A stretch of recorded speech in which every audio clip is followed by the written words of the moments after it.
Good Thursday! Okay, you might have seen me mention ghee a few times when using our glorious vintage cookware.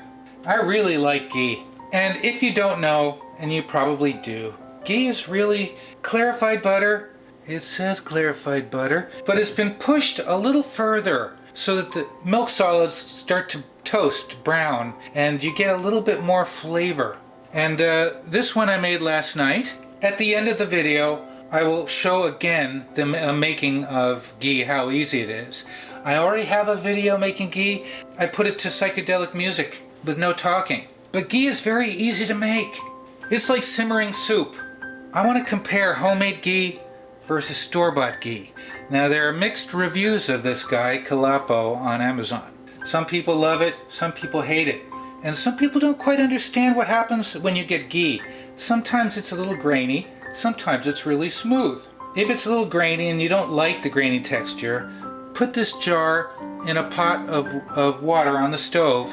Just warm up the water, warm up the ghee till it's liquid again, and you can put it back in the fridge and it'll solidify smooth. Because at first you might think, oh man, I made a bad batch, it's grainy. This I put in the fridge overnight, and it looks like a candle. There should be a wick. Put a candle wick in there. It smells so good.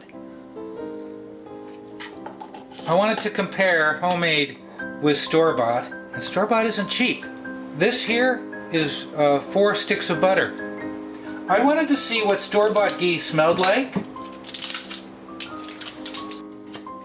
I heard a little snap. All right, here we go. You want to let's smell it. Oh, it smells awful. This smells delicious. Ah. This smells pukey. Oh. The ingredients say just cow's milk fat. Alright, I really like Challenge butter. It's cheap. It's not too hard to cut. I like it better than Breakstone. I used to get Kerrygold, but I'm a poor person these days. This is what I use. You use unsalted butter when you make ghee. Now I've made it with Cabot butter. I've made it with all kinds of butter. It has to be unsalted. It just smells... It smells bad. I don't mean rancid. I mean like you can't use it. I don't like the smell. We gotta taste it.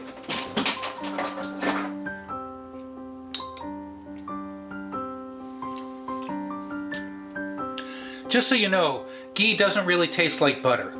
Very pleasant. Pleasant, a little nutty, mild. I'm a little afraid. I am a little afraid. But here we go. Yuck. Yuck. It tastes like it smells. This was $10. $9 and change. This butter was under $4. So if you get Cabot butter or another butter, you could spend $5 or $6. This was $10. And this was the lower priced. They had one for like $12, but it had salt in it. I'm gonna try it again. It doesn't taste as bad the second time. It's got an oil taste. Boy, homemade ghee has so much more flavor. There's flavor in this. This just tastes like slick. I don't know what it is. Maybe it's the way they process it. I'm gonna keep this jar. I paid $10 for the jar. The jar will be good to keep. Let's try it again, one more time. I can't explain it. It just has a very manufactured taste. I want to say plasticky. No comparison. There is no comparison. Now maybe they have better ghees. I'm sure they have better ghees. Don't buy this. Don't buy this. There are some good reviews, but don't buy it. Buy it for the jar. Okay?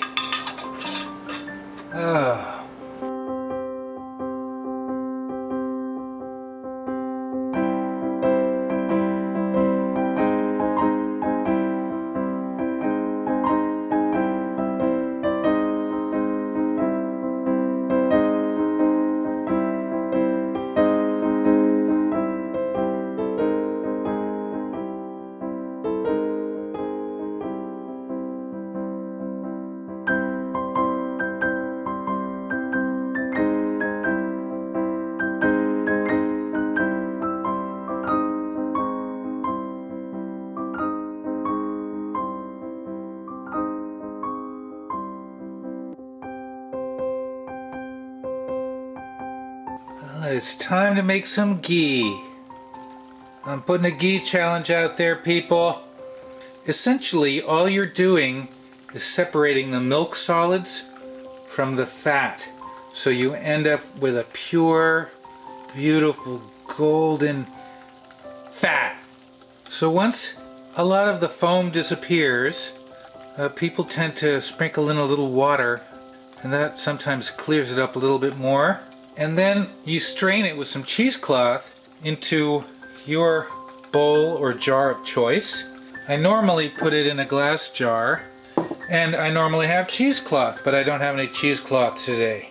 Second time I have not had cheesecloth. I have to buy some cheesecloth. But I'm going to use this coffee strainer. It is very finely meshed, and I have a little thermos. I have a thermos here. Put this, fits perfectly, and we'll strain it into there. This could take anywhere from 15 to 25 minutes. You have to watch it every once in a while. Stir it every once in a while.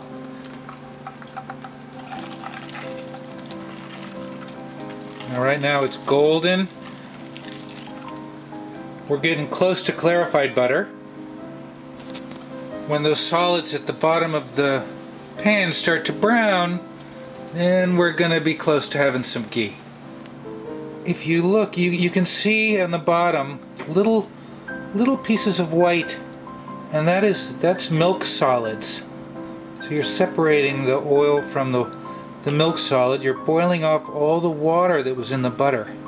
Okay, the reason I'm going to pour it into here first is because of the spout. If I try to pour it into this little opening from that pan, I'm probably going to spill it and make a mess. How you get it from here into your container, that's up to you. Cheesecloth or a coffee strainer. See on the bottom now? I don't know if you can see, but those milk solids are getting toasty. We are in ghee territory, and that gives ghee its toasty flavor and sets it apart. That's what sets it apart from clarified butter. We're going to pour it in slowly.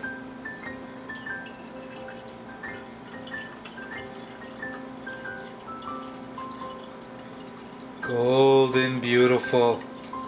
Look at that. Look how beautifully gold it is. Now I've got a bunch of milk solids on the bottom. I don't want those to really go in there because sometimes they pass through the filter.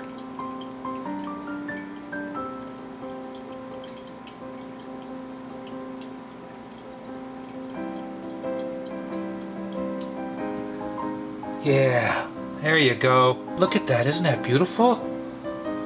Oh man, that is beautiful, and you can just let it sit on the counter, room temperature, then put a lid on it when it's cool.